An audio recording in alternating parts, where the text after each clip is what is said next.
Il est 18h30, donc bonjour à tous. Bienvenue au webinaire Découvrir les licornes coopératives pour la transition. On va patienter encore quelques minutes le temps que d'autres participants nous rejoignent. Pour information, ce webinaire est enregistré, mais si vous ne prenez pas la parole, on ne vous voit pas, donc aucune crainte là-dessus. Pour poser vos questions, je vous invite à utiliser l'outil Q&R qui se trouve au bas de votre écran. Vous pourrez également voter pour les questions qui vous intéressent le plus et les commenter. Et si vous voulez discuter librement entre vous, ce sera la fonction discussion à côté. Donc, pour ce webinaire, on va commencer par revenir sur les notions de base. Qu'est-ce que l'épargne solidaire? Qu'est-ce que le sociétariat? Puis, on vous présentera l'Alliance des licornes. Et chacune des coopératives présentes ce soir fera un focus sur sa coopérative. On a également un sociétaire qui nous fait le plaisir de témoigner ce soir. Et après, ce sera place aux questions-réponses. Donc, on ne va pas tarder à commencer. On va attendre peut-être encore 30 secondes. Et puis, je vais laisser la parole à Léo Miranda de la Nef.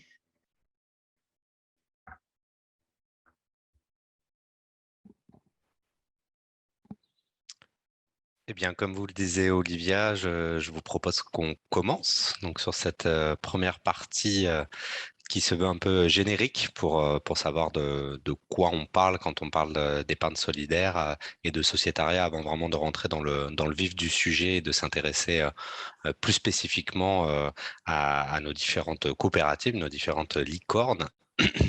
Alors, tout d'abord, avant de rentrer vraiment sur les notions de sociétariat, on voulait refaire un petit focus sur la finance solidaire, sur l'épargne solidaire en France, on a démarré dès aujourd'hui, là pour une semaine, la semaine de la finance solidaire qui est organisée par FAIRE et qui porte le label Finansol. Et en France, il existe, alors dans les autres pays européens, il y a d'autres formes, mais en France, il existe plusieurs labels qui peuvent couvrir, on va dire, des produits de finance solidaire, des produits éthiques, des produits verts, donc, des choses qui peuvent se recouper, mais qui sont pas tout à fait égales. On a un vieux label qui est l'investissement socialement responsable, donc les fonds dits ISR, qui est très orienté effectivement sur tout ce qui va être des actions ou des obligations vertes, des fonds communs de placement, ce genre de choses. C'est pas ce qui nous intéresse là, lors de cette semaine de la finance solidaire, mais c'est important de l'avoir à l'esprit. On a un label qui a été créé il y a quelques années, plutôt par l'État français, donc vraiment un label qui est lié au ministère de la Transition écologique, qui est le label Greenfin, donc là qui s'intéresse plutôt à la dimension vraiment à la performance écologique des différents produits d'épargne. Et enfin, on a un label qui existe depuis 1995, qui est donc le label Finansol, qui lui s'intéresse vraiment à une dimension de solidarité un peu plus large. Donc, il y a la dimension écologique, mais il y a aussi tout ce qui est social, solidaire, le champ culturel, donc pas mal de sujets qui vont être traités au sein de ce label et qui va permettre de voir un certain nombre de produits financiers qui vont répondre à des besoins assez différents. C'est clairement celui qui est le plus accessible pour les particuliers, voilà, que vous pouvez rencontrer en réalité assez régulièrement. Je vais revenir un peu sur le type de produit que ça concerne dans un instant, mais c'est celui que, a priori, vous rencontrerez le plus souvent, que ce soit dans des banques de la place ou dans des coopératives un peu plus spécifiques. C'est souvent celui-ci qui va être mis en avant. Et vu qu'on est dans la semaine de la finance solidaire, c'était bien de se replonger un petit peu dans le sens un petit peu de ce label. Alors aujourd'hui, les produits labellisés par Finansol, il y en a 166 pour un encours total qui est monté à 20 milliards d'euros fin 2020. On n'a pas encore les résultats de 2021, on les aura en début d'année prochaine. Ça se répartit, on va dire, en trois grandes parties, trois grandes familles de produits. Des produits bancaires, donc vraiment que vous pouvez avoir au sein des banques, des livrets, des comptes à terme, voilà, des choses diverses et variées, mais qui sont vraiment des produits plutôt grand public à destination des épargnants pour 7 milliards d'euros. Ensuite, on a tout ce qui est épargne salariale, donc des PE et des PER, des plans d'épargne entreprise ou des plans d'épargne retraite, pour une grande partie d'entre eux, donc 12 milliards d'euros. Et déjà, un petit point sur ces deux familles de produits, on est sur une règle de 90-10, qui est une règle qui s'applique également dans les fonds ISR. L'idée, c'est d'équilibrer derrière la construction de ces produits, la performance dite économique et la performance sociale des différents produits.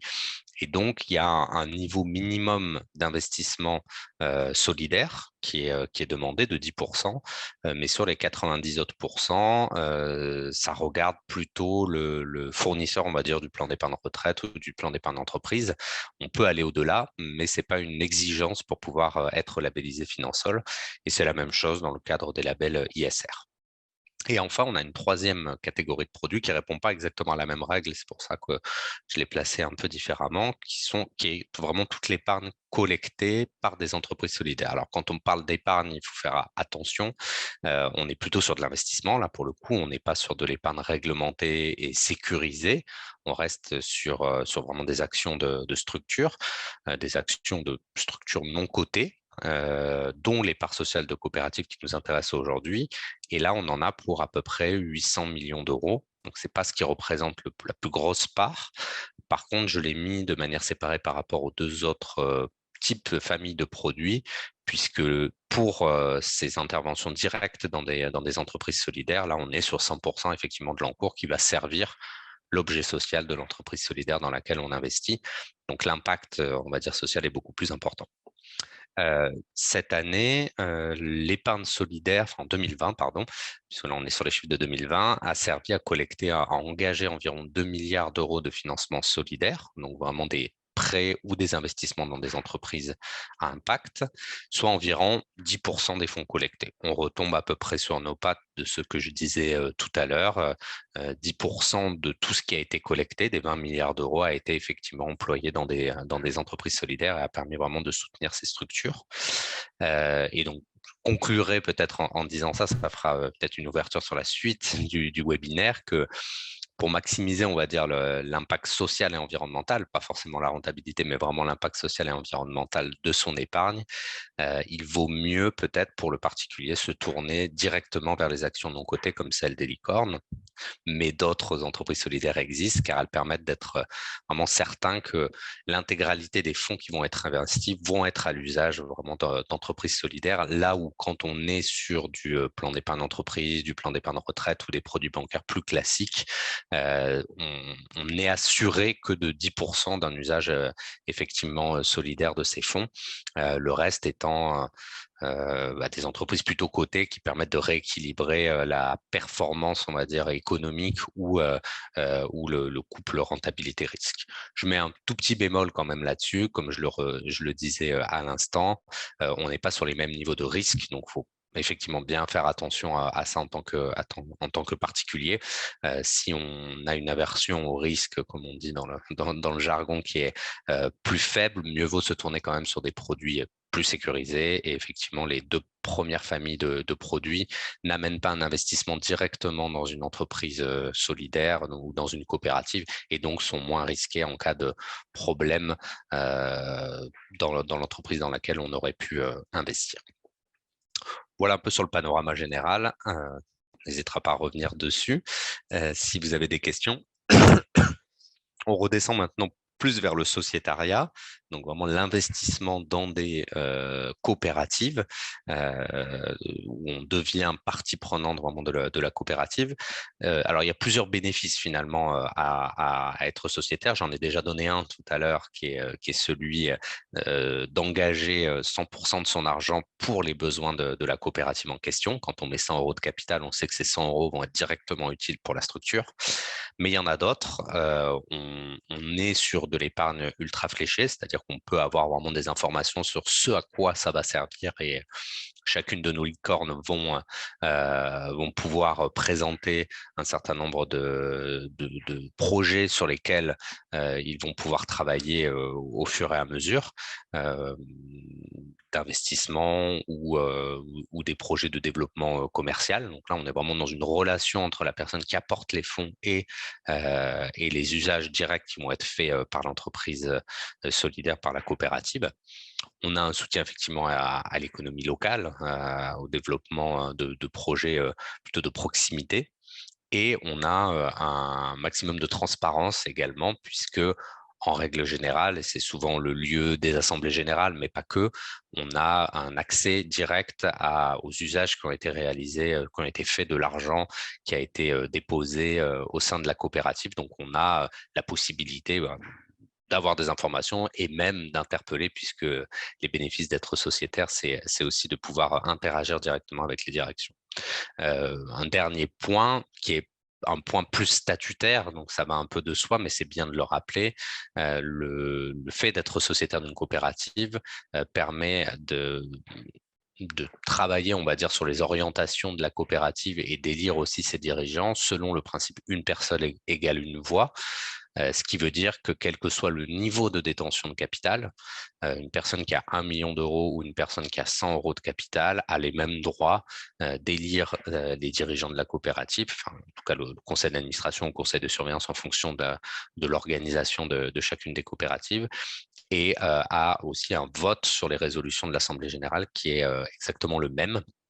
Il a le même poids, une personne égale une voix, et ça c'est un principe qui prend quand même pas mal le contre-pied de ce qu'on peut voir dans l'économie plus classique de SA ou de SAS, où l'actionnariat ne pèse pas la même chose si on a beaucoup d'argent, beaucoup de parts, que si on en a très peu.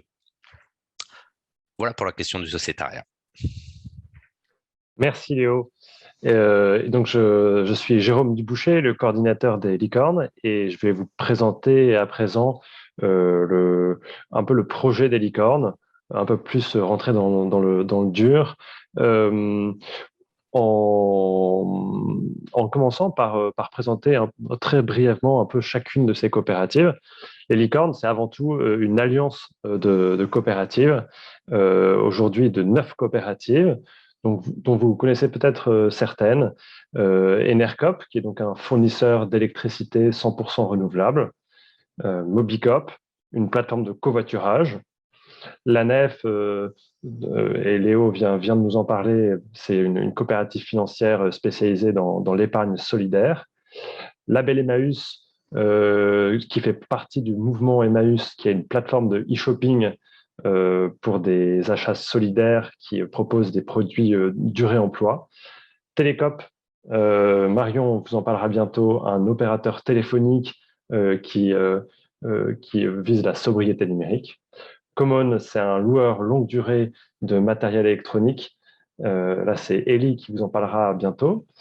Cop Circuit, qui est une plateforme libre de circuits courts alimentaires, c'est Bérangère qui nous en parlera ce soir. Et Railcop, un opérateur ferroviaire pour tous les territoires, là c'est Léo qui nous en parlera. Et enfin Cities, un réseau d'autopartage. Donc ces 9 coopératives ont décidé ces derniers mois de se réunir en une alliance pour poursuivre un peu cet objectif social de transformer radicalement l'économie. Tout ça, ça a été permis par leur objectif commun, de leur vision qu'elles partagent, et à travers un statut juridique bien particulier. En fait, ces 9 coopératives, si elles sont aussi engagées, c'est notamment du fait de leur choix très, très fort de leur statut juridique. Leur statut juridique qui ne fait pas tout, mais qui est une condition vraiment nécessaire à poser des garanties solides pour la réalisation de leur projet de transformation sociale. Ce statut, c'est la Société coopérative d'intérêt collectif, qu'on appelle SIC aussi, et dont Léo nous a évoqué quelques caractéristiques sur lesquelles je reviens. Le fait que ce soit une coopérative, donc la gouvernance est régie par la règle d'une personne, une voix, qui a un principe de démocratie très fort.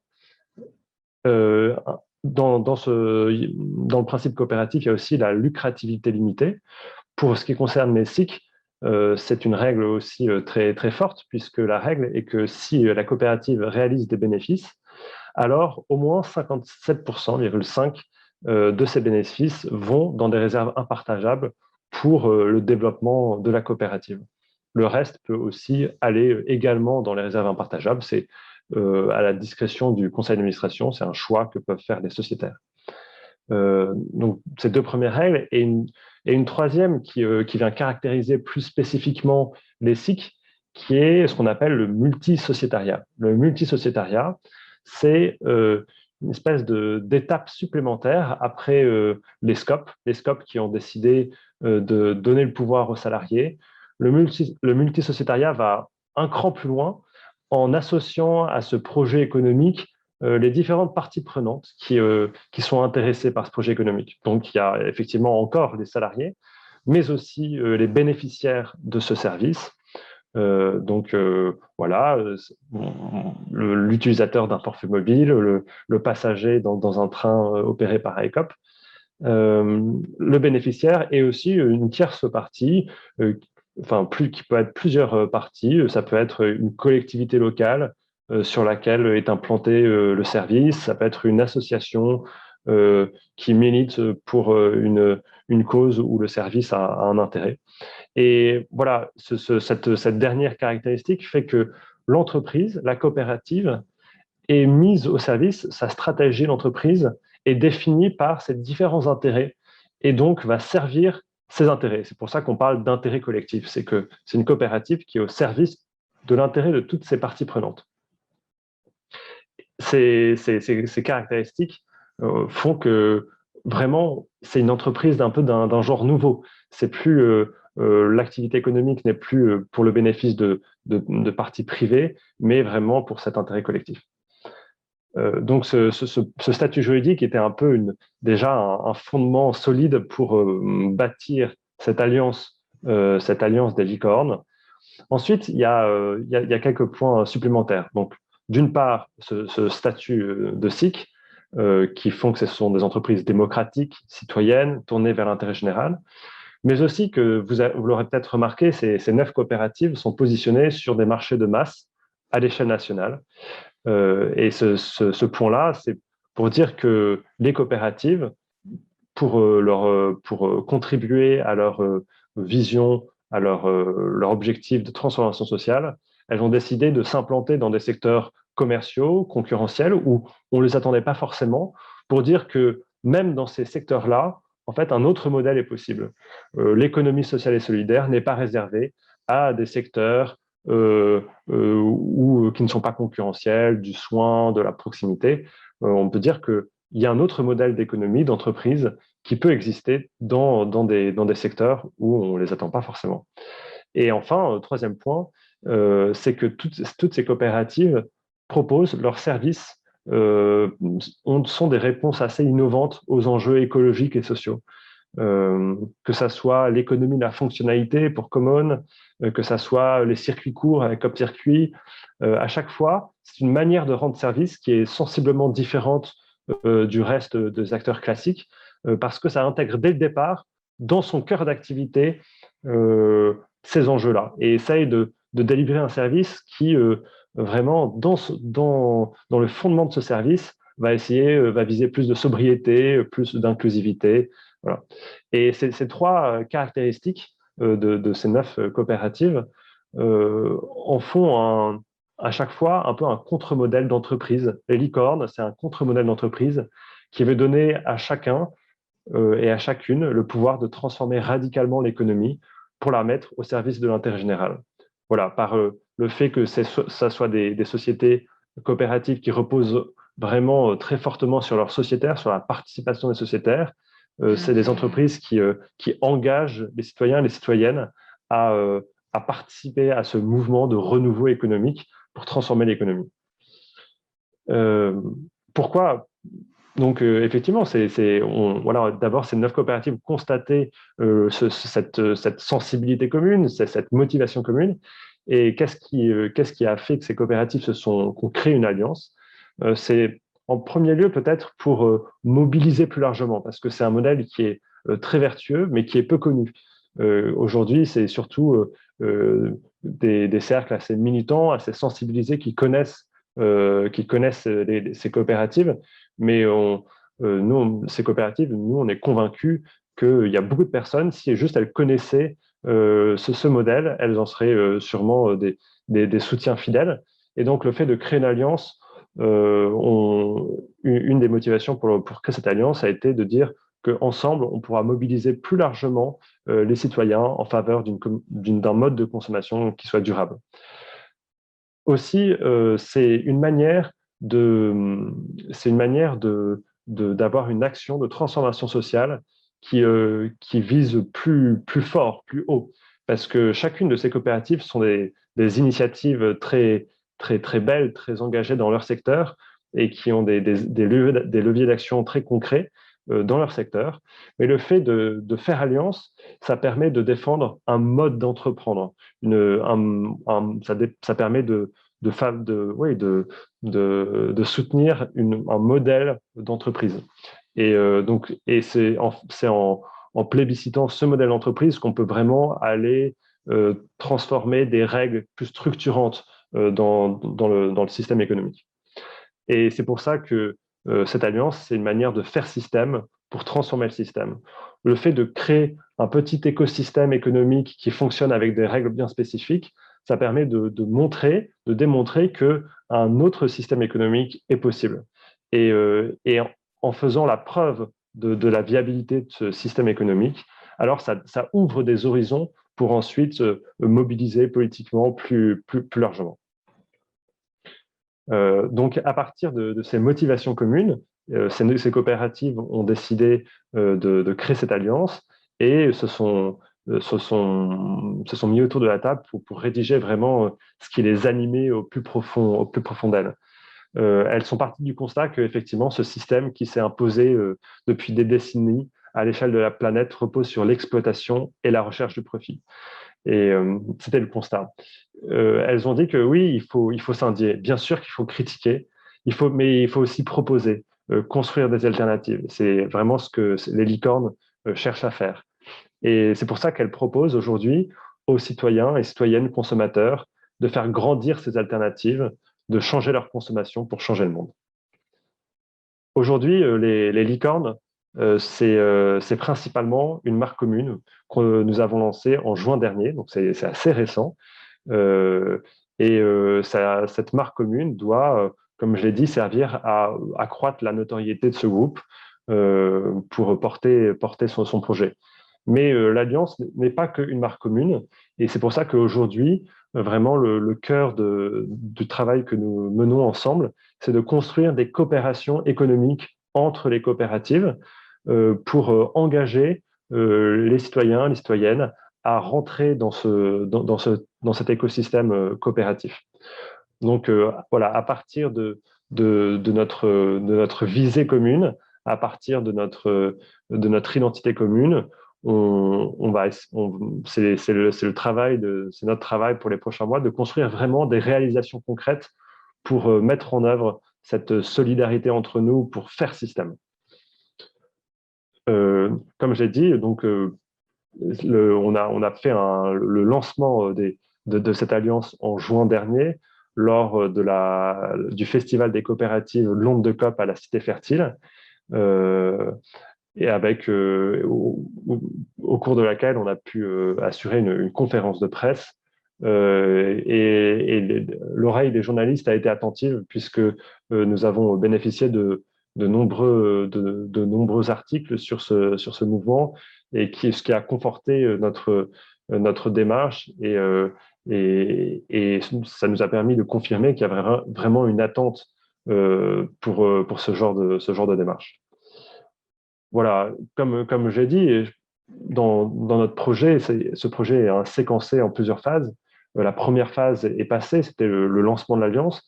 Il a fallu créer la marque, un peu les outils de base, le site internet, faire une campagne de presse, déposer les statuts de cette alliance. Et maintenant, la phase qui s'ouvre, dans laquelle on est de plein pied depuis 2 mois, c'est l'amorçage, c'est-à-dire essayer d'expérimenter des coopérations, des réalisations concrètes entre nous avant, plus tard, pour de les développer de manière plus industrielle pour vraiment assurer un développement fort à notre alliance. Une de ces coopérations que nous expérimentons, c'est le fait de faire des offres communes. Et la première offre commune est sortie il y a quelques semaines. Et alors peut-être que je laisse Marion ou Élie en parler. Oui, merci Jérôme. Bonsoir à tous. Donc, je m'appelle Marion et je suis cofondatrice de Télécope.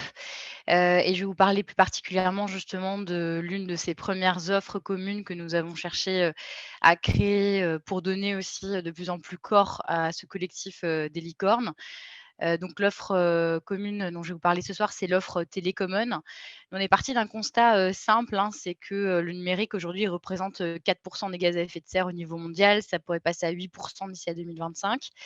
Et 80% de l'empreinte environnementale d'un mobile, c'est lié à sa fabrication. Donc, on comprend que la façon dont aujourd'hui notre système économique et notamment dans les télécoms est bâti, hein, sur vraiment une prise très forte vers l'achat à répétition, hein, de nos téléphones, hein. En moyenne, les Français en changent tous les 2 ans, alors que dans 88% des cas, ils fonctionnent encore. Eh bien, on s'est rendu compte qu'au sein des licornes, on pouvait monter une alliance qui nous permet de pouvoir proposer à nos abonnés et à toutes les personnes qui voudraient nous rejoindre une offre mobile 100% coopérative. L'idée, c'est que vous pouvez décider demain d'avoir un abonnement téléphonique mobile chez Télécope et de pouvoir louer votre Fairphone chez Common.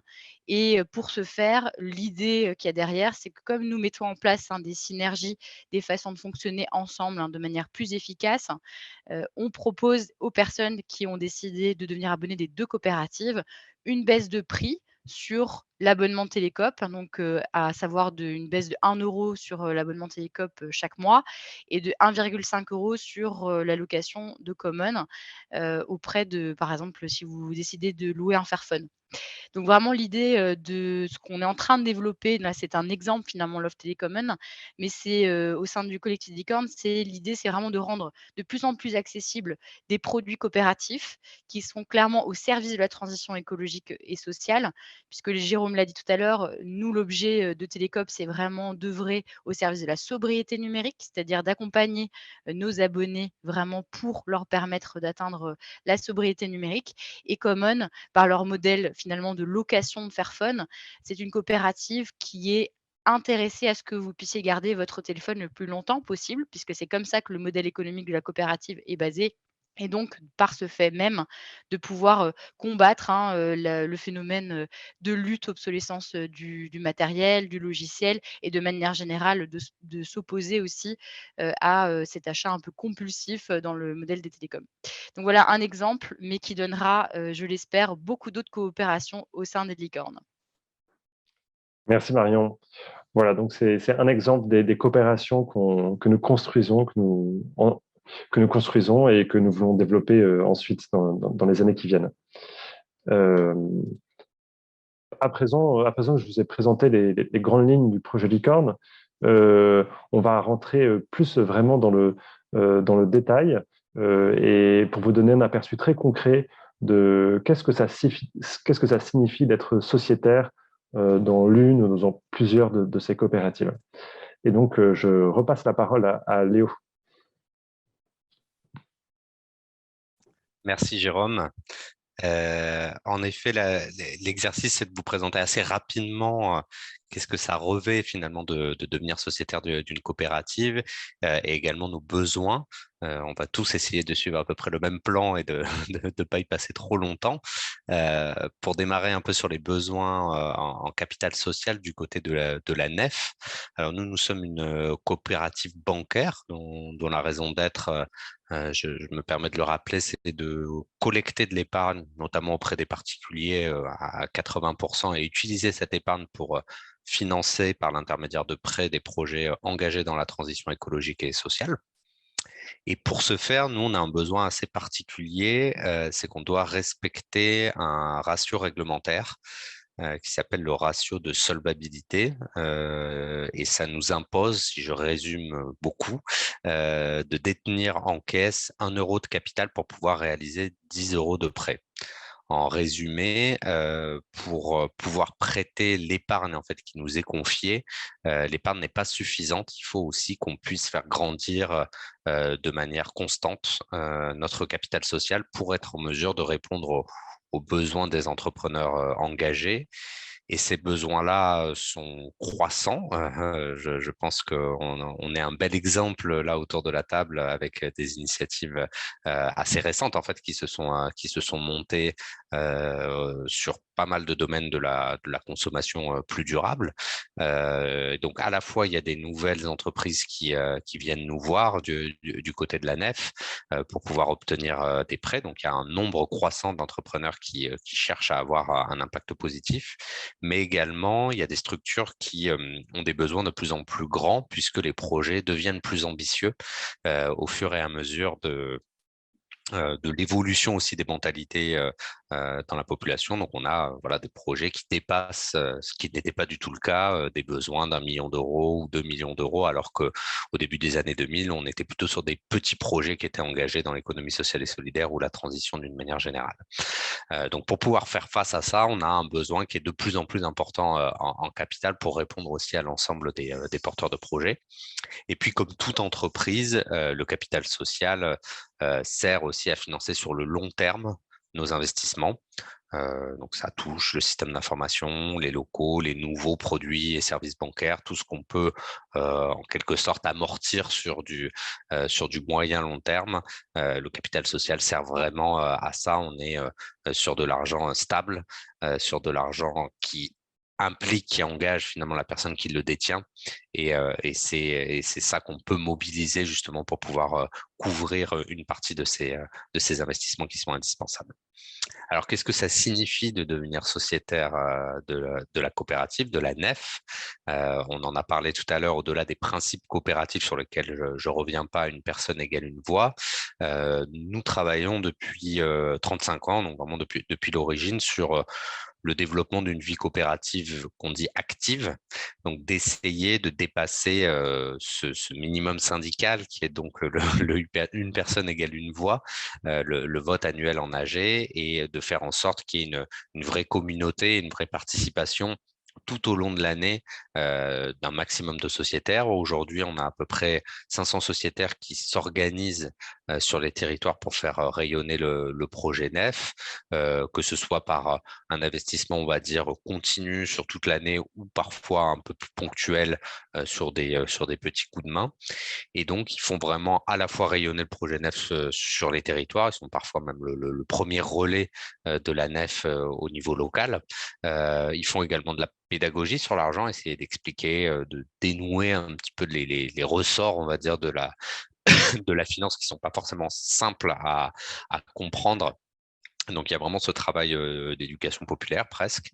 Et ils font également du lien entre épargnants et emprunteurs, toujours au niveau local, donc faire en sorte que les épargnants qui nous ont donné cette confiance de déposer leur épargne chez nous puissent toucher du doigt directement les projets que ça a permis de financer. Et donc, on organise tout un tas d'activités autour de cette thématique-là, des randonnées où on va visiter l'ensemble des projets, des conférences, des apéronefs, etc., où on essaie de créer vraiment du lien et de toucher du doigt ce à quoi a servi l'action des épargnants et de quelle manière des entrepreneurs engagés s'en sont servis.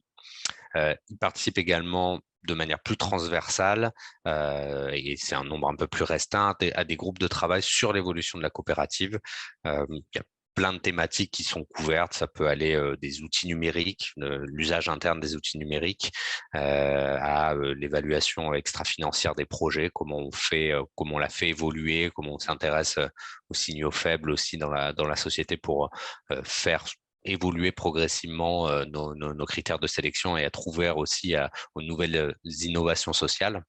Et puis, ça peut être également de la co-construction de nouveaux produits et et services bancaires éthiques pour le coup, puisqu'on est à la nef. Donc là, on est sur un travail presque plus marketing. On travaille avec eux sur leurs besoins, sur la manière dont on pourrait proposer des choses nouvelles dans le futur, qu'est-ce qui pourrait les intéresser et de quelle manière on peut essayer de répondre au mieux aux aspirations de plus d'éthique dans la finance de la part de nos clients. Voilà, c'en est terminé. Merci Léo. Et donc, je passe la parole à Bérangère qui nous présente CopCircuit. Bonsoir tout le monde, merci d'être là. Je suis Bérangère et je contribue au développement de CopCircuit, principalement sur le volet communication et développement de la communauté, partenariat. CopCircuit, à la différence de la nef ou des NERCOP par exemple, ça reste une toute petite coopérative qui s'est créée en 2020. Et pourquoi on a besoin de capital social? On a fait une levée de capital de départ qui nous a permis de reprendre la gestion d'une plateforme de vente en circuit court qui était déjà opérée en France par une association. Donc, on a décidé de passer en coopérative, notamment pour lever des financements et aussi pour animer davantage la vie démocratique de la coopérative et gérer cette plateforme de façon démocratique. Ce que je peux commencer par dire, c'est que les boutiques en ligne qu'on peut créer sur la plateforme CopCircuit, c'est des outils de gestion des ventes en circuit court complets, qui donc font gagner en temps et en efficacité les professionnels qui les utilisent, qui sont des producteurs ou des petits commerces qui font de la revente en circuit court. Le deuxième élément important, c'est que cette plateforme, elle est déployée sur un logiciel libre qui s'appelle Open Food Network depuis 2012, qui est donc une ressource libre et partagée, ce qu'on appelle un commun numérique, qui nous appartient à tous ou qui n'appartient à personne. Et on mutualise son développement dans une communauté qui est présente dans une vingtaine de pays maintenant dans le monde. Et étant donné que nos plateformes se déploient donc sur ce logiciel libre, eh bien, n'importe qui peut développer une plateforme n'importe où, à n'importe quel moment, et on va l'accueillir dans la communauté Open Food Network. C'est donc ce commun numérique, cette infrastructure numérique qu'on a en partage. Ce faisant, comme on mutualise tous, on se met tous autour de la table et qu'on développe le logiciel libre tous ensemble, on sort notre plateforme de e-commerce. Je vais citer, vous connaissez Amazon par exemple, c'est un autre exemple à l'autre bout du spectre. Donc notre métier, c'est de gérer une plateforme de e-commerce. Eh ben, notre plateforme de e-commerce, elle sort des schémas classiques de rentabilité d'une plateforme numérique, puisqu'on co-investit et qu'on mutualise ce commun. Et donc, on n'a pas besoin de piller les données personnelles des utilisateurs pour les revendre à des entreprises qui voudraient faire de la publicité ciblée, par exemple. On n'a pas besoin d'augmenter nos tarifs, on n'a pas de risque d'être racheté, en fait. On appartient à tout le monde, on n'appartient à personne. Et donc, cette propriété collective fait que l'outil, donc les boutiques pour gérer les ventes en circuit court, cet outil de travail, il est pérenne et reste entre les mains de ses utilisateurs. On crée vraiment une alternative dans le système économique de la distribution, qui est un outil de travail qui est au service des professionnels. Donc, entrer au capital de CopCircuit, c'est donc évidemment très concrètement, non, c'est encore la slide précédente, c'est donc financer le développement et la maintenance du logiciel Open Food Network, lui permettre de grandir, de mieux répondre aux besoins des utilisateurs, de créer des fonctionnalités qui sont de plus en plus adaptées à la demande. C'est financer donc un commun qui permet au circuit court d'être indépendant d'autres opérateurs économiques, de type grande distribution, par exemple, et qui leur fournit donc un outil de gestion performant et de plus en plus performant, mis à jour une fois par semaine par une communauté mondiale. Donc, c'est financer aussi, évidemment, notre présence auprès des utilisateurs. On veut rester réactif, évidemment, et à l'écoute des utilisateurs. Et puis, donc, c'est financer le développement des circuits courts, non seulement en France, mais partout dans le monde. Voilà la slide 2. Donc, et donc, pourquoi devenir sociétaire de la coopérative? Qu'est-ce que ça implique en plus de financer ce commun international? Eh ben, c'est intégrer une communauté mondiale d'activistes de la construction de systèmes alimentaires plus justes, donc ouvrir une fenêtre sur le monde des systèmes alimentaires un peu partout, hein, de la Jordanie, la Turquie, la France, etc. Vous irez voir le site si vous voulez. Et contribuer librement, on va vous accueillir, vous pouvez y contribuer librement par vos compétences ou juste par votre présence, voilà, en essaimant, en communiquant ou en contribuant au commun numérique directement ou en étant ambassadeur du projet. C'est évidemment aussi l'Assemblée générale. Nous, on a une modalité, c'est l'Assemblée générale permanente. On utilise un outil de vote en ligne qui s'appelle Lumio. Et donc, tout sujet qui relève de l'Assemblée générale est débattu en ligne et fait l'objet d'une prise de décision collective. Et puis, les sociétaires sont aussi, parmi les sociétaires, on choisit un conseil de la coopérative qui est plus en direct avec l'équipe opérationnelle. Et donc, tout sociétaire peut se présenter au conseil de la coopérative. Merci Bérangère. Et donc, je passe la parole à Marion de Télécope. Merci Jérôme. Comme je vous disais tout à l'heure, moi je fais partie de l'équipe de Télécope et Télécope, c'est le premier opérateur télécom coopératif. Et nous, on a choisi vraiment d'écrire dans nos statuts à l'origine de la création de l'entreprise la notion de la transition écologique et sociale. C'est la raison même pour laquelle nous nous sommes construits. En fait, on a fait aujourd'hui le constat que les opérateurs télécoms ne portaient pas le discours de la transition écologique et sociale au sein de leurs aspirations et au sein aussi de leurs offres. Ça nous semblait important aujourd'hui quand on voit que l'opérateur télécom, c'est la porte d'entrée vers le numérique et quand en même temps le numérique est de plus en plus présent dans nos vies, on s'est rendu compte qu'il était important de pouvoir donner les moyens aux citoyens, de pouvoir se réapproprier ce que c'est que le numérique, de pouvoir aussi co-construire une vision qui leur paraît soutenable, qui leur paraît résiliente pour faire face aux enjeux de la transition écologique et sociale. Et finalement, Télécope aujourd'hui est très récente, hein, puisque nous sommes nés en avril 2020.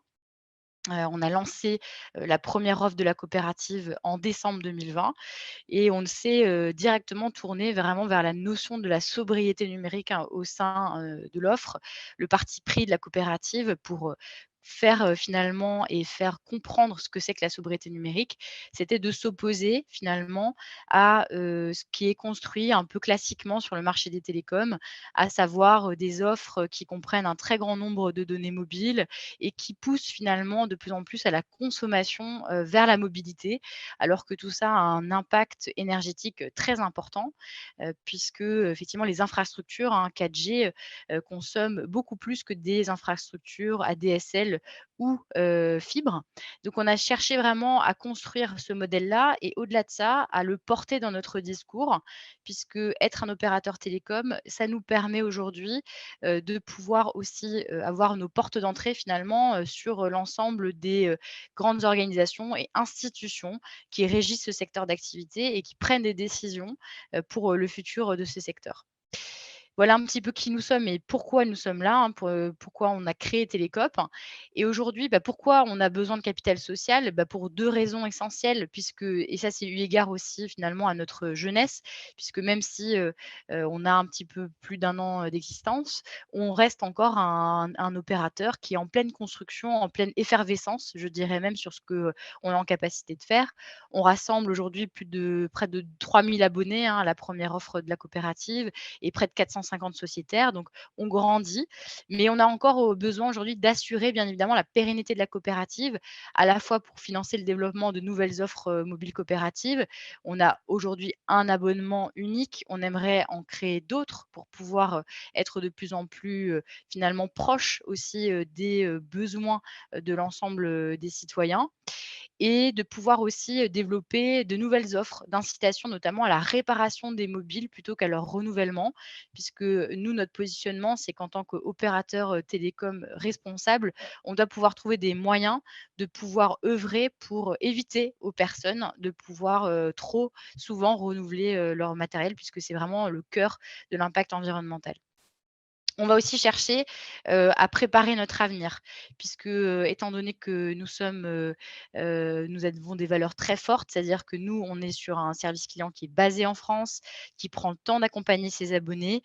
On n'est pas avec des agents qui sont effectivement chronométrés au temps passé. Au contraire, nous, notre objectif, c'est de pouvoir accompagner nos abonnés sur l'ensemble de leur vie numérique et pour préparer ça et pour renforcer aussi, ces activités-là, on va recruter au sein du service client et aussi au sein de notre service commercial puisque dès l'année prochaine, nous allons, sortir de nouvelles offres à destination, des professionnels. Et l'autre pan, vraiment important quand on est un opérateur télécom, c'est de pouvoir aussi être un fournisseur d'accès internet, hein, donc votre fameuse box que vous avez chez tous, j'imagine à votre domicile ou depuis votre travail et nous préparons une grande expérimentation l'année prochaine pour devenir aussi un fournisseur d'accès internet, donc complet via, ce type de fourniture de services. Donc voilà un petit peu les gros projets qui agitent aujourd'hui la coopérative et auxquels concrètement, vous pouvez décider, demain de contribuer en devenant sociétaire de la coopérative. Et que signifie devenir sociétaire, de Télécope? En fait, on essaye vraiment de pouvoir être un opérateur télécom à visage humain et pour ça, on intègre dès le début nos sociétaires dans l'ensemble des grandes décisions que nous prenons. On organise en fait ce qu'on appelle chez nous des concertations, c'est-à-dire que tous les 2 mois, on met des grands sujets, sur la table, auprès de nos sociétaires, des sujets qui sont importants pour construire un opérateur télécom à leur image. Donc par exemple, on réfléchit à, quelles nouvelles offres mobiles pour la coopérative, comment est-ce qu'on peut lancer demain, une service de fournisseur d'accès internet, quel type de téléphone mobile on doit mettre à disposition de nos abonnés et typiquement, c'est de ce type de concertation-là qu'est aussi, ressorti le fait que nous devions pouvoir lancer une offre commune avec Common. Donc c'est ce type de choses-là qu'on fait lors des concertations et surtout, ce que nous, on cherche à faire, c'est de rendre accessible ce que c'est qu'un opérateur télécom. Donc on explique, on rend disponible, on explique aussi notre structure de coût finalement pour que tout à chacun, en tant que citoyen, puisse aussi, vraiment se réapproprier ce que c'est qu'un opérateur télécom, au-delà bien évidemment, de ses usages, numériques. Merci Bérangère. Et je passe la parole à Ellie pour, après Télécop, parler de Common. Merci Jérôme. Alors, si la vidéo, je ne sais pas si la vidéo a bien démarré, mais Oui, c'est bon. Super. Donc, ouais, bonjour tout le monde. Donc, on a déjà eu une petite présentation de Common en fait par Marion tout à l'heure, et donc c'était tout à fait juste. Je vais préciser quelques points. Donc, en fait, nous, notre constat de base, c'était vraiment qu'il y a un problème sur le modèle économique dans l'électronique. C'est-à-dire qu'aujourd'hui, le modèle économique dominant de l'électronique, c'est on produit et on vend les appareils. Le problème, c'est que une fois qu'on est sur un marché saturé, et c'est le cas pour les smartphones et les PC aujourd'hui, la seule façon de continuer à produire et vendre sur un marché saturé, eh ben, c'est que quand on vend un nouvel appareil, il y en ait un quelque part qui parte à la poubelle, puisque le nombre global d'appareils reste le même. Et donc là c'est assez critique parce que ça veut dire que l'ensemble des entreprises de ce secteur, elles ont intérêt à pousser de plein de façons le renouvellement rapide des appareils. Donc, ça peut être des façons certaines illégales en France, donc qui sont de l'obsolescence programmée matérielle, mais en fait, la grande majorité de ces façons-là, au contraire, c'est tout à fait légal. On peut y avoir de l'obsolescence logicielle, ça c'est légal, du travail marketing pour rendre obsolète au niveau juste marketing à notre appareil. Enfin, il y a plein de façons, ou une des meilleures façons, c'est juste de ne plus s'en préoccuper, c'est-à-dire qu'un producteur ne se préoccupe plus de faire les mises à jour de sécurité assez rapidement, et donc au bout d'un moment, on peut juste plus utiliser un appareil qui pourtant marche, mais parce que le producteur n'a pas essayé de faire l'effort pour faire en sorte qu'au niveau logiciel, il continue à marcher. Donc en fait, le modèle économique pousse vraiment à un renouvellement rapide. Et donc nous, ce qu'on propose, c'est d'aller sur un autre modèle économique qui existe en fait depuis les années 80, qui est l'économie de la fonctionnalité et de la coopération. Donc en fait, ici, c'est le EFC, là, qui est l'acronyme qui est ici. Dans ce cas-là, c'est l'inverse, puisque en fait, on va proposer un service. Et dans le cas de service, il y a l'usage du bien. Et si jamais il y a une panne ou une casse, et bien en fait, c'est l'entreprise qui fournit le service qui va devoir gérer ça, et ça sans limite dans le temps. Donc ça veut dire que plus longtemps l'appareil va être en service, et ben, plus longtemps il y aura un retour, donc puisqu'il y a un abonnement pour le service pour la coopérative. Et aussi, ça veut dire que la coopérative a intérêt à vraiment sélectionner du matériel le plus robuste possible, le plus réparable possible, etc. Parce que si il y a des séries de casses, par exemple, dans 4 ans ou même dans 7 ans, et ben à la fin, c'est un surcoût pour la coopérative. Je mets une petite nuance là-dessus. Donc effectivement, au final, ça s'apparente à de la location longue durée, mais ce n'est pas parce que c'est de la location que c'est vertueux. Là où ça devient vertueux, c'est parce que la coopérative ne va jamais se séparer de l'appareil, elle va garder la main, elle va rester propriétaire, elle va continuer à fournir le service pour l'appareil sans limite dans le temps. C'est ça qui est vertueux, parce qu'en fait, il y a plein d'autres structures qui font de la location. Et on a des très bons contre-exemples. Par exemple, Samsung a une offre de location, et le slogan de cette offre-là, c'est changer de smartphone tous les 4 mois. Donc, évidemment, on sent bien que ça n'a rien à voir avec de l'écologie. Et donc, ce n'est pas la location qui est vertueuse, c'est vraiment le fait de dire on va gérer l'appareil jusqu'au bout. Et si jamais le client n'en veut plus, ben on le reprend, on le reconditionne, on fournit à un autre client, etc., etc.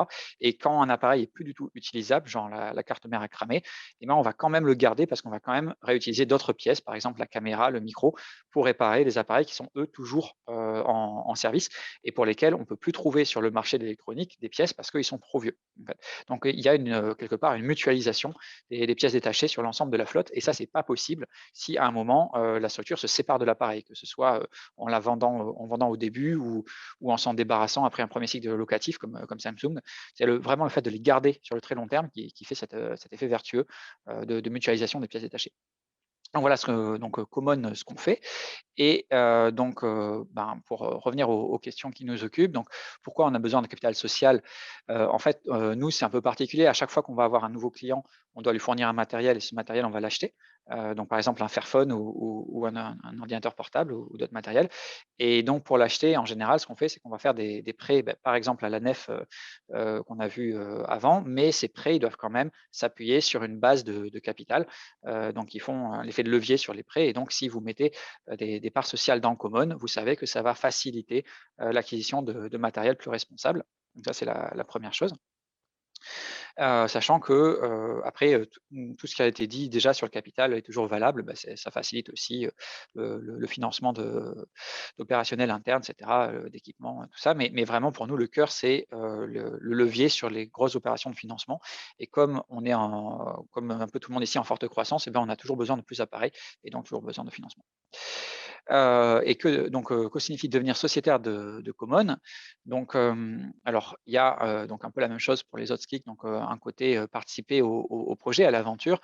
Donc c'est pas forcément participer à la gouvernance, et seulement si vous le souhaitez. Donc vous pouvez aussi, simplement si c'est trop engageant, de juste se contenter du deuxième point, mais c'est possible aussi. Donc ça, c'est comme les autres coopératives. Et puis, dans notre cas très particulier, il y a vraiment le fait que cela va renforcer une activité qui, chez nous, est évidemment pas rentable, qui est l'activité de plaidoyer militant. Donc en fait, on a une activité de plaidoyer qui est assez conséquente pour notre taille. On a contribué, par exemple, à l'indice de réparabilité qui est sorti cette année. On a contribué à co-rédiger tout un tas d'amendements pour essayer de pousser dans le bon sens. Donc c'est une lutte de longue haleine, et vous imaginez qu'il n'y a pas du tout de rentabilité court terme sur ce genre de choses. Et puis surtout, à partir du moment où vous mettez vous prenez une part sociale, donc vous mettez juste 20 € en tant que client, par exemple, dans Common, ça veut dire que vous copossédez les milliers d'appareils de Common. Et donc, ça, quelque part, il y a ce côté participer à créer un bien commun dans le numérique qui n'est pas du logiciel, parce que la plupart du temps, le commun numérique, c'est souvent du logiciel. Ça peut être, donc on l'a vu tout à l'heure avec OpCircuit, mais il y en a plein d'autres. Et donc, notamment des logiciels qu'on utilise nous sur nos appareils, comme Linux ou même certaines applications sur Android. Mais dans notre cas, le commun, c'est un commun matériel. Donc en fait, l'ensemble des appareils de Common sont un nouveau type de bien commun. Donc, voilà pour Common. Merci Elie. Et je passe maintenant la parole à Léo pour RICOP. Merci Jérôme, bonsoir. Donc Léo Clavurier, je travaille chez RICOP pour les partenariats et le financement de la coopérative. Alors, en quelques mots, RaiCup, qu'est-ce que c'est? C'est une coopérative qui s'est créée en 2019 avec pour objectif de renforcer la part modale du transport ferroviaire dans les transports en France. Donc vous savez peut-être que les transports représentent environ 30% des émissions de gaz à effet de serre en France. Donc c'est vraiment un secteur extrêmement polluant. Et on sait que le report modal vers le mode ferroviaire est une des solutions les plus efficaces, puisque simplement ça consomme beaucoup moins d'énergie et donc beaucoup moins de pétrole ou d'électricité. Nous, ce qu'on va faire en tant que coopérative, c'est qu'on va lancer des services qui n'existent pas en l'état actuel des choses, en complémentarité avec les services existants, que ce soit de la SNCF ou d'autres entreprises, puisque vous savez que depuis l'année dernière, les marchés ferroviaires sont ouverts, c'est-à-dire que n'importe quel opérateur peut demander à opérer une ligne. Et donc, nous, on s'est plutôt positionné sur le créneau de la complémentarité, là où la plupart des opérateurs vont simplement essayer de concurrencer la SNCF, ce qui n'est pas notre objectif. Le 15 novembre, là, dans une semaine, on va lancer une ligne de fret en Occitanie, dans la région de Toulouse. Et en décembre 2022, on lancera la ligne Bordeaux-Lyon, qui passera donc par le Massif central, par le Limousin, pour désenclaver ces territoires et pour recréer une dynamique économique dans ces régions où finalement les transports disposent d'une offre assez limitée. Alors, pourquoi prendre une part sociale chez RaiCup? On a naturellement des besoins financiers qui sont assez importants. Dans le monde des coopératives, on est probablement une des coopératives avec une intensité capitalistique la plus forte. Aujourd'hui, on va lever à quasiment 40 millions d'euros. Donc, c'est quand même beaucoup pour ce milieu, en tout cas pour l'ESS. Pourquoi on a besoin de cet argent? Naturellement, c'est des coûts qui sont assez importants en matière de préparation du service, donc toutes les études de ligne, la mise en place des processus de sécurité, les outils SI qui sont utilisés pour la réservation, pour la gestion des trains, etc. C'est bien sûr les trains en eux-mêmes, puisqu'on va devoir acheter des trains d'occasion et les rénover. Et puis, c'est aussi tous les espaces en gare qu'on va avoir. En fait, dans toutes les gares qu'on va desservir, on aura des espaces pour vendre des billets et assurer d'autres services. Et donc, il faut financer les travaux de ces espaces en gare. Alors, moi, instinctivement, j'aurais dit, pour ces besoins de financement, il suffit d'aller voir des investisseurs institutionnels, soit publics, soit des investisseurs à impact. Mais aujourd'hui, c'est des gens avec qui on est en contact, mais clairement, ça ne répond pas. C'est-à-dire que si on compte sur ces acteurs-là pour financer la transition écologique, on va dans le mur. C'est-à-dire qu'on a des acteurs des fonds à impact qui dépendent de grandes banques ou bien même des acteurs publics, parapublics comme la Caisse des dépôts ou autres qui ne sont pas au rendez-vous, qui sont très frileux pour financer le projet RaiCup. Voilà, nous on est un peu face à un mur et donc la solution qu'on a trouvée chez RaiCup et qui marche quand même très bien, c'est de s'adresser directement aux citoyens, c'est-à-dire d'avoir une finance complètement désintermédiée. Quand on parle directement aux citoyens, on se rend compte qu'il y a vraiment une vraie volonté d'investir dans quelque chose de concret. Quand vous mettez de l'argent sur votre livret A, aujourd'hui, vous n'avez aucune idée d'où il va. On vous parle du logement social, des choses comme ça, mais en réalité, vous ne savez pas dans quoi c'est financé. Si vous mettez de l'argent sur la nef, déjà, vous avez une idée des projets qui sont financés, puisque la liste est publiée. Maintenant, quand vous investissez directement dans une coopérative, vous savez exactement où va votre argent pour quel type de projet. Et ce qui fait grâce à ça, on a réussi à avoir beaucoup de gens qui sont situés sur le long de la ligne Bordeaux-Lyon et qui savent que demain, grâce à leur investissement, il va y avoir un train qui va permettre de desservir la région et donc potentiellement leur offrir une opportunité pour se déplacer, aller voir leur famille, aller travailler, aller faire du tourisme qu'ils n'ont pas aujourd'hui. Donc ça, c'est hyper concret et c'est comme ça qu'on arrive à avoir vraiment des financements. Aujourd'hui, on a 10 000 sociétaires quasiment, donc c'est vraiment beaucoup. La part sociale est à 100 €, mais il y a des gens qui mettent plus. On a aussi des entreprises qui nous rejoignent, des collectivités, mais c'est vrai que l'essentiel de notre base, ce sont des particuliers. Et alors, ce qui est intéressant aussi, c'est qu'on n'est pas obligé de se borner à investir, on peut s'impliquer. Et là, c'est un peu une chance, c'est que le ferroviaire permet de s'impliquer dans bien des domaines et motive beaucoup nos sociétaires. Donc, je sais que Dimitri en parlera tout à l'heure, mais je vais évoquer un ou deux exemples. Par exemple, en ce qui concerne l'accessibilité des trains, donc pour les personnes à mobilité réduite, on a une instance de concertation au niveau national avec toutes les entreprises ferroviaires et ça se passe une fois par mois. Donc, on a plein d'associations qui représentent tous les types de handicap. Les entreprises ferroviaires ont globalement 10 ou 20 minutes à consacrer à cette séance qui dure une après-midi dans le mois. Donc, ce n'est pas beaucoup. Et nous, ce qu'on s'est dit, c'est pour aller plus loin, on peut solliciter des sociétaires. Parce que dans les 10 000 sociétaires, on a des personnes qui sont soit elles-mêmes handicapées ou qui ont des proches handicapés et qui, en fait, connaissent très bien ce sujet. Et on a créé un cercle de sociétaires sur le train et handicap, comment on rend accessibles les rames, pour pouvoir en fait les intégrer à la question de la rénovation des rames, si on doit déplacer des sièges pour que ce soit plus accessible, voir comment on rend accessible également les toilettes ou certains éléments du train. Et finalement, on se rend compte que cette intelligence collective, elle est hyper intéressante, parce que jusque-là, les citoyens, ils n'ont pas tellement de possibilités de s'exprimer et d'avoir un poids sur la décision de A à Z, alors que dans la coopérative, ils peuvent vraiment suivre tout le processus et faire bénéficier à la coopérative de leurs connaissances.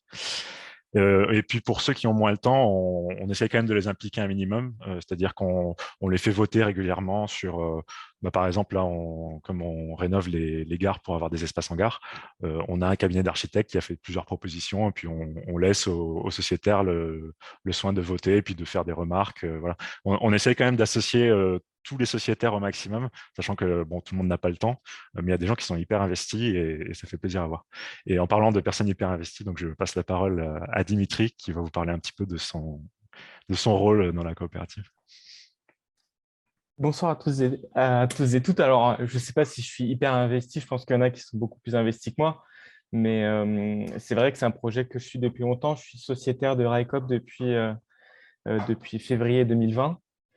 Et pour être tout à fait honnête, je ne suis pas forcément rentré pour l'intérêt pour la finance solidaire. C'était plus un intérêt pour le ferroviaire, mais du coup, au fur et à mesure, j'avais un autre intérêt pour la finance solidaire et en fait, j'ai rallié ces deux sujets. Je vais prendre deux exemples pour développer ce qui a un peu commencé à expliquer Léo et pour montrer en fait ce que permet cette réappropriation avec les licornes, ce plus que ça constitue par rapport à d'autres produits ou d'autres formes d'épargne solidaire. Donc, je suis membre de deux cercles, ce qu'on appelle les cercles de réflexion. En fait, c'est des groupes de travail qu'on retrouve également dans d'autres licornes. Je suis donc membre du cercle développement du réseau et membre du cercle gouvernance. Et je vais prendre deux exemples de chacun de ces cercles-là pour un peu illustrer ce que ça veut dire être épargnant solidaire et donc sociétaire actif au sein de cette de RICOP. La réappropriation, elle se joue sur deux niveaux en fait. À mon sens, il y a d'abord un niveau, on va dire, technique.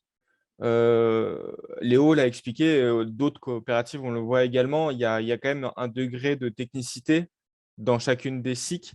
Je pense que dans RICOP, il y a même peut-être un niveau de plus d'une certaine manière, parce qu'on est sur des questions ferroviaires, techniques, où il y a beaucoup d'enjeux. On croise des enjeux très différents, que ce soit des enjeux d'exploitation ferroviaire, des enjeux de fonctionnement en fait du marché des trains, des différentes formes de mise en concurrence, des choses comme ça. Donc, il peut y avoir une barrière technique à l'entrée pour un certain nombre de personnes qui viennent avec un intérêt pour le message fort porté par RICOP, qui est cette volonté de rouvrir des lignes qui ont certaines fermées, certaines ne sont pas exploitées en entier. Typiquement, c'est le cas de Bordeaux-Lyon. Et donc, c'est le contexte de ces cercles permet à la fois, comme l'a expliqué Léo, de rassembler certaines expertises, des expertises nationales, d'avoir différents types des personnes qui apportent leurs connaissances, mais ça permet aussi en fait de dépasser la barrière technique et de vulgariser en fait un certain nombre de sujets. Et le cercle développement du réseau, ex-cercle, ce qu'on appelle service annuel 2023, en fait, c'est parce qu'on cherchait c'est ce que la carte illustre ici sur la diapo. En fait, on cherchait à réfléchir sur ce que pourrait être un réseau RICOP, au-delà de cette première mise en service de la ligne Bordeaux-Lyon, mais en regardant les années d'après. Et donc, il y a eu tout un travail très, très fourni sur comment on choisit les lignes RICOP. Et il y a eu vraiment un vrai travail de comparaison de ces lignes-là, de sélection des lignes, d'objectivation de ces choix-là, et où on a pu échanger entre sociétaires plus expérimentés et des sociétaires qui étaient peut-être moins connaisseurs, ce qui était typiquement mon cas. Donc ça, c'est le premier enjeu, hein, vraiment cette réappropriation technique. Et l'autre enjeu, si on peut passer à la slide d'après, merci, c'est une réappropriation de la gouvernance. Donc on en a déjà parlé avec d'autres exemples de licorne. Là, on est sur des sujets du coup qui sont plus transversaux, qu'on retrouve dans d'autres SIC, mais qui sont, donc je ne vais pas revenir dessus, qui sont cruciaux en fait, pour ne pas retomber dans des travers d'autres structures, on va dire, moins qui portent un modèle ou des valeurs différentes. Et donc, il y avait cette volonté un peu de préserver l'ADN coopératif, de mettre en place des barrières pour éviter en fait de tomber dans un certain nombre de travers de gouvernance, quoi. Typiquement, une gouvernance trop centralisée, une gouvernance qui se limiterait au vote en AG, mais qui ne vivrait pas au quotidien. Et donc, ça fait partie des sujets qu'a traité le cercle gouvernance, dont je faisais également partie. Et par exemple, Léo a mentionné dans la présentation la commission éthique et médiation. Il faut savoir que la commission éthique et médiation, je ne rentre pas dans les détails, mais globalement, le but, c'est d'avoir une forme de contre-pouvoir au conseil d'administration et plus largement avoir une instance dédiée aux questions d'éthique qui pourrait répondre à certains problèmes éthiques, qui pourrait approfondir cette réflexion sur l'éthique au sein de la coopérative. Et c'est une instance qui est à la fois élue, mais qui est à la fois, c'est une des avancées, une des aspects très intéressants de cette instance, c'est qu'il y a une partie de tirage au sort. Ce qu'on prend, voilà, sans rentrer dans les détails, en gros, ça permet de dépasser la barrière de l'autocensure. Et il faut savoir que cette commission éthique médiation, c'est vraiment une pure création du cercle gouvernance. Ça a été quelque chose qui a été proposé dans le cadre des réflexions sur le règlement intérieur, qui vient compléter les statuts. Et c'est vraiment dans ce contexte-là qu'on a à la fois cherché à cadrer, en fait, à donner des règles à cette commission éthique et médiation. Et plus récemment, on a accompagné le processus d'élection. Et maintenant que cette commission est installée, on va également éventuellement l'accompagner dans ses premiers pas et à sa demande. Donc, et là, on est vraiment typiquement dans, comme on le voit, il y a à la fois la question du vote, mais on est également dans la participation très active des sociétaires à la gouvernance par le vote, mais également à la définition de ce que c'est la gouvernance et de comment on l'organise. Et là, ça illustre vraiment le côté un peu réappropriation de ce sujet de gouvernance. Et pour moi, voilà, ces deux exemples-là, mais on peut les décliner dans d'autres cercles, hein. À RICOP, là, je vous ai mis un petit schéma de la gouvernance. On doit avoir une dizaine de cercles. Chacun de ces cercles, à sa manière, permet aux sociétaires de se réapproprier de manière libre et un peu auto-organisée, hein. Il n'y a pas de lien de subordination entre le CA et les cercles, mais ça permet de se réapproprier tout un tas de questions et donc de donner un sens très concret au sociétariat. Merci Dimitri. C'est maintenant donc merci à tout le monde d'avoir participé par vos interventions. On a à présent un petit temps de questions-réponses. Donc n'hésitez pas à les taper dans le petit module Q et R en bas de votre écran, et on pourra prendre la parole pour y répondre. Il y a déjà plusieurs réponses, 14 auxquelles on a apporté des réponses par écrit que vous pouvez consulter dans l'onglet résolu. Mais voilà, si vous avez des questions, n'hésitez pas.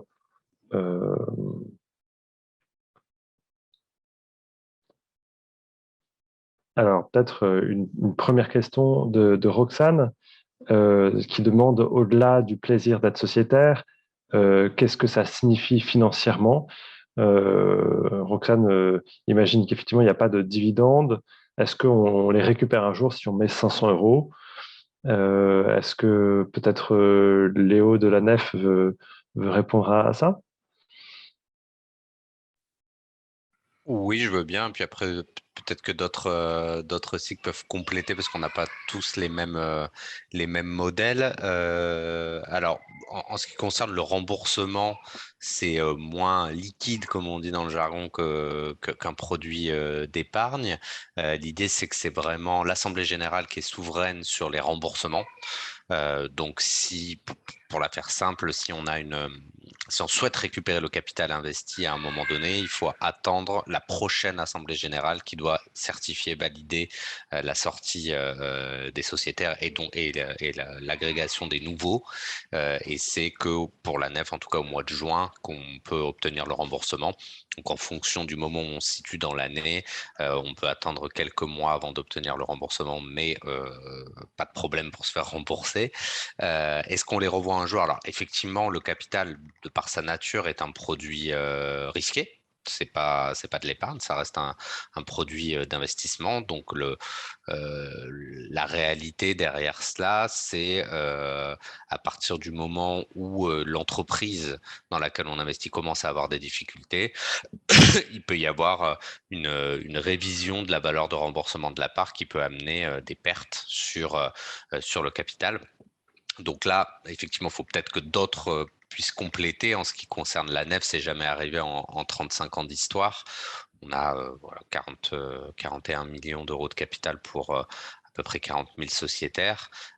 C'est assez peu probable du fait qu'on est surveillé par l'autorité de contrôle prudentiel et que bien avant qu'on touche à la valeur de remboursement de la part, il y aura des alertes qui seront envoyées, des mécanismes d'intervention qui pourront y répondre. Mais effectivement, il faut avoir à l'esprit qu'on n'est pas sur de l'épargne qui est sécurisée, on va dire, par l'État. On reste quand même dans de la prise d'action, de la prise de part sociale de structures, d'entreprises économiques qui peuvent vivre comme elles peuvent à un moment rencontrer des difficultés. Et le capital est quand même le premier rempart à cela. Donc ça, c'est vraiment important. Pour certaines coopératives, j'en termine là, c'est plus le cas pour la nef, malheureusement. Il y a également des dispositifs fiscaux, notamment sur l'impôt sur le revenu, pour les structures qui bénéficient notamment de l'agrément ESUS, entreprise solidaire d'utilité sociale, et qui ont moins de 10 ans, ce qui n'est plus notre cas. Il peut y avoir un abattement fiscal de 25% sur l'impôt sur le revenu, moyennant une détention de 7 ans. Donc ça, c'est un dispositif qui équivaut à une forme de rémunération. Et du côté de la nef, et j'en termine là, il n'y a pas pour l'instant de rémunération sur nos parts sociales. Il y en a eu dans le passé, il y en aura sans doute dans le futur, mais là, depuis environ 4 ans, on a arrêté d'un commun accord également avec nos sociétaires la rémunération de nos parts sociales en attendant une reprise, on va dire, des taux d'intérêt au niveau européen et de pouvoir redémarrer, renouer avec des bénéfices suffisants pour pouvoir redistribuer des dividendes. L'objectif étant de ne pas dépasser un montant qui soit gérable pour gérer à la fois les besoins de réinvestissement dans la coopérative et également la nécessité de pouvoir rémunérer cet argent qui nous est très précieux et qui, comme je le disais tout à l'heure, est une vraie marque d'engagement de la part du sociétaire. Merci Léo.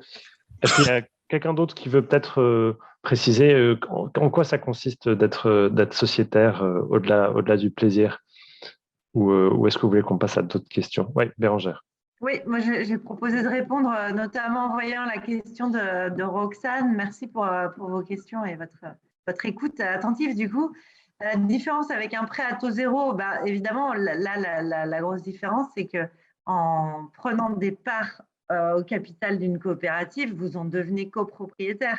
Et donc, on devient une communauté dans laquelle on développe un projet collectivement, quel qu'il soit. On vous a décrit nos différentes coopératives, donc ça n'a rien à voir avec un prêt que l'on pourrait prendre en banque et devrait rembourser. On lève du capital évidemment pour avoir des financements, pour pouvoir développer nos projets. On a forcément besoin de financement, mais aussi pour construire des communautés et vraiment des collectifs. Et c'est là tout l'intérêt pour vous, même si l'investissement est risqué et que vous n'allez pas forcément gagner beaucoup d'argent, c'est de rentrer dans un collectif agissant et de détenir des petits bouts de solutions en étant propriétaire. Merci Bérangère. Alors, moi, je peux répondre à la question de Christelle qui demande si on peut devenir sociétaire de toutes les licornes en un seul coup. Pour l'instant, les licornes, c'est une association de loi 1901 qui est peut-être préfiguratrice d'une structure coopérative, mais c'est plutôt à venir. Donc, pour l'instant, pour devenir sociétaire des licornes, il faut devenir sociétaire de une ou plusieurs des licornes. Voilà. Est-ce que je prends les autres questions? Alors, peut-être une question pour toi, Marion, sur le fournisseur d'accès Internet. Oui, tout à fait. Merci Jérémy pour la question. Oui, on y réfléchit et bien évidemment, on est, en contact, avec, les chatons, mais on est aussi en contact, avec d'autres, fournisseurs, d'accès internet, dits associatifs. Il faut voir en fait quel est la bonne façon en fait de collaborer, puisqu'en fait, il y a des grandes différences, hein, de fonctionnement en fait entre la coopérative et avec, ce type d'organisation. Mais ça fait partie bien évidemment des gens que nous consultons puisqu'ils ont une grande expérience, sur tous ces sujets. Donc ça fait tout à fait partie de la logique, que nous avons, pour développer ce prochain service. Et je prends, la balle au bond, Michel disait: «Il serait intéressant de mettre en avant les interactions entre les licornes, chiffre d'affaires, domaine d'activité». Et bien, écoutez, c'est ce qu'on essaye de faire justement avec ce type de webinaire, j'ai l'impression que la question aussi a été liée vraiment, aux ces notions de chiffre d'affaires et cetera. On va rentrer, je pense, de plus en plus dans le détail, dans, nos interactions, ce qu'on va proposer au fur et à mesure. Donc effectivement, c'est des choses qui vont continuer à vivre, au fur et à mesure de la vie, j'allais dire, du collectif des licornes et du développement, de chacune, d'entre elles. Voilà, mais effectivement, c'est tout l'objectif, de ça et puis de revenir de plus en plus vers vous, pour, vous montrer où est-ce qu'on en est et ce qu'on vise, au fur et à mesure. Merci, Marion. Alors, Babette se demande pourquoi, est-ce qu'il y a une présentation d'Enercop ce soir? Ce soir, nous avions cinq panélistes, 5 coopératives représentées et pas les 9. Donc, mais peut-être on peut avoir peut-être plus d'éléments. Peut-être je te donne la parole, Bérangère, toi qui connais particulièrement bien Enercop, si tu veux rajouter quelques mots sur Enercop. C'est marrant parce que j'étais précisément en train de répondre à Babette. Donc, j'ai envoyé pour revoir mon écran, pour lui dire déjà qu'on ne pouvait pas être partout tout le temps. Donc, c'est aussi l'intérêt d'être un collectif, un 9 coopératives, c'est qu'on peut se représenter les licornes sans être les 9 présents systématiquement. Donc, il n'y avait pas Enercop, il n'y avait pas Cities non plus ce soir, présenté en détail. Sur Enercop, quand dire, oui, moi j'étais membre du conseil d'administration d'Enercop jusqu'au mois de juin, donc je suppose que c'est pour ça que Jérôme me passe la parole. Eh bien, c'est une coopérative pionnière dans la fourniture d'électricité renouvelable. C'est créé comme Railcoop à la faveur de l'ouverture à la concurrence suite à une règle européenne qui a été adoptée. Et donc, il y a eu l'ouverture à la concurrence de la fourniture d'électricité dans tous les pays de l'Union européenne. Et du coup, un collectif d'organisations très militantes a décidé tiens, prenons le pari, si on lançait Enercop, si on lançait une entreprise, un fournisseur. Donc là, on parle de Biocoop, de Greenpeace, et de je ne sais plus qui, mais vraiment, on est vraiment sur des ONG et des coopératives qui étaient très militantes. La NEF aussi était à la fondation de l'Enercop, je crois. Et du coup, en rappelant cette petite histoire, ça donne aussi un peu le ton de pourquoi nos entreprises existent. Il y a quand même une vocation très militante, très, très politique à la naissance même de ces coopératives. Et donc, Enercop a grossi et maintenant se tient sur un chemin assez étroit, je dirais, entre développement, viabilité économique, d'être un fournisseur qui rend des services très de très haute qualité, tout en restant très, très militant. Et donc, en prenant le temps de la gouvernance partagée, en prenant le temps et en investissant beaucoup de moyens aussi pour cette vie coopérative, pour la formation des salariés, par exemple, et qui sont autant de coûts que n'ont pas les autres opérateurs, en fait. Et donc, c'est là aussi où c'est important de soutenir nos coopératives, c'est qu'on fait des choix d'investissement qui sont radicalement différents de ceux d'autres types d'entreprises qui sont en concurrence directe avec nous. Et donc, vous avez d'autres opérateurs qui maintenant se sont repeints en vert, je parle de la fourniture d'électricité renouvelable, qui disent « nous, on est vert, la main sur le cœur », mais qui non seulement ne sont pas vraiment verts parce qu'en fait, ils vont acheter l'électricité nucléaire à EDF et acheter une garantie d'origine nucléaire, et en plus, qui utilisent tous les mécanismes classiques pour tirer les marges d'une entreprise, donc payer les salariés le moins possible, mettre les centres d'appel à l'étranger, ou alors carrément enlever les services clients, les téléphones, enfin l'accès téléphonique. Marion en parlait aussi, c'est une attention que met Télécop. Voilà, je me suis un peu emballée, mais c'est ça qui m'est venu. Merci Bérangère. Merci Bérangère. Il y a Monsieur Dominique Platon qui se proposait de présenter Cities, donc je lui ai activé son micro. Oui, bonsoir, vous m'entendez? Oui. Oui, très bien. Bon, j'ai vu que personne de Cities n'était là alors que je pensais qu'il serait. En fait, je suis Dominique Platon, le fondateur de Cities. Ça fait maintenant 12 ans que ça existe. Je n'en suis plus qu'administrateur maintenant parce que les présidents sont tournés.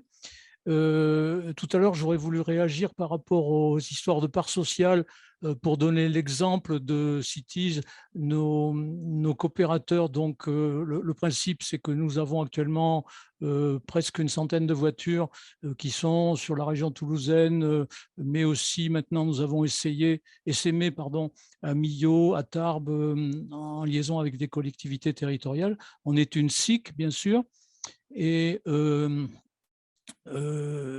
donc, au niveau des parts sociales, eh bien, on a eu de la difficulté à sortir la tête de l'eau pendant ces 10 dernières années parce qu'il est arrivé un certain nombre de choses que vous imaginez. D'abord, la montée en charge qui n'est pas facile, et puis le Covid, etc., quoi. Et la part sociale a diminué, mais étant donné que les gens qui ont investi dans les parts sociales, du moins les bénéficiaires, puisque dans une SIC, on a les bénéficiaires qui utilisent les voitures en autopartage, mais aussi les collectivités territoriales, pour qui nous sommes un peu le vecteur de leur politique de mobilité, avec un aspect environnemental important, et puis des partenaires et membres de soutien. Et donc, la part sociale a diminué. Cela dit, la réaction unanime en Assemblée générale des utilisateurs, des sociétaires, nous avons, je ne sais plus combien maintenant, mais 250 sociétaires à peu près sur presque 5000 utilisateurs, c'est de dire que finalement, quand ils ont mis 750 ou 1500 € sur 2 parts sociales pendant 10 ans et pouvoir utiliser une voiture en économisant chaque année 2000 € et en plus être dans une spirale positive en termes de mobilité, eh bien, ce n'est pas de l'argent perdu, c'est de l'argent qui a été investi, c'est toujours à eux, mais ils ne sont pas très embêtés que la part ait diminué. Et puis, comme on recapitalise et puis que maintenant ça commence à marcher, etc., tout ça va remonter. Voilà. Je ne sais pas, je ne vais peut-être pas vous présenter ce que c'est que l'autopartage parce que maintenant vous savez tous, ce qui n'était pas le cas il y a 10 ans, mais voilà. S'il y a des questions, je veux bien y répondre. Merci beaucoup, Dominique. Alors, peut-être en attendant s'il y a des questions spécifiques Cities, Bérangère, peut-être tu veux répondre à la question de Benoît? Tu t'es sur Alors, ton micro n'est pas allumé. Oui, pardon. Oui, j'étais en plus d'autres coopératives en gestation. Benoît, il y a, je pense, pas mal de coopératives qui se créent. Et je pensais notamment à un projet qui semble militant et chouette, qui s'appelle Salescop, par exemple, qui va commencer à organiser liaisons en bateau à voile entre les villes de la côte méditerranéenne française et la Corse. Et donc là, ça répond à un enjeu écologique assez fort. Et puis après, il y a plein de coopératives militantes qui se créent plutôt à l'échelle des territoires, enfin des SIC qui opèrent des tiers-lieux, par exemple, ou des fermes. Nous, dans le milieu des circuits courts, on en voit beaucoup. La spécificité des licornes, c'est un de nos points de définition, c'est que nous, on touche un marché qui couvre l'ensemble du territoire français. Il y a beaucoup de coopératives militantes et donc en SIC et qui mettent l'accent sur le partage du pouvoir et de la richesse qui existe et j'imagine de plus en plus en création. Merci Bérangère. Alors, c'est le moment de poser peut-être vos dernières questions parce que l'heure approche. Et si vous n'avez pas de dernières questions, on va pouvoir vous dire au revoir et vous souhaiter une bonne soirée.